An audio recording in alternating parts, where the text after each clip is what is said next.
After all நீ ஒரு cinema நடிகன், நீ என்ன சொல்ற?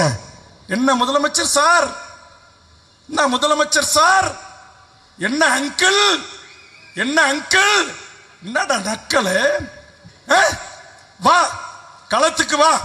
இங்க ஹைட்ரோ கார்பன் திட்டம், மீத்தான் திட்டம், ONGC திட்டம், என் மக்களுடைய விவசாய நிலங்களை பாழாக்கி பாலைவனமாக்குற மோசமான நாசகார திட்டங்களுக்காக போராடி எத்தனை தலைவர்கள் சிறை சென்றிருக்கிறார்.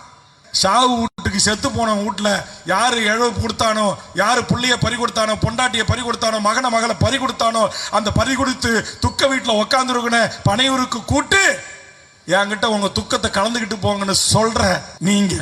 துப்புரவு பணியாளர்கள் உயிரை வைத்து பணியை வச்சு போராடுறான், அவனை கூப்பிட்டு வந்து உனக்கு என்ன பிரச்சனை என் வீட்டுல வந்து சொல்லிட்டு போ. இதான் அரசியலா? இதைத்தான் எம்ஜிஆர் செய்தாரா? இதைத்தான் ஜெயலலிதா அம்மையார் செய்தாங்களா? இதைத்தான் மறைந்த தலைவர் கலைஞர் செய்தாரா? பனையூர் பங்களா விட்டு நான் வெளியே வர மாட்டேன், வந்தா நேரம் சேஞ்ச் ஆச்சு கோட்டைக்கு தான் போவேன்னு சொன்ன. அப்படி எடுத்த உடனேயே உனக்கு வாக்களித்து அனுப்புகிற மடையர் கூட்டம் அல்ல என் தமிழ் சமூகத்தின் கூட்டம்.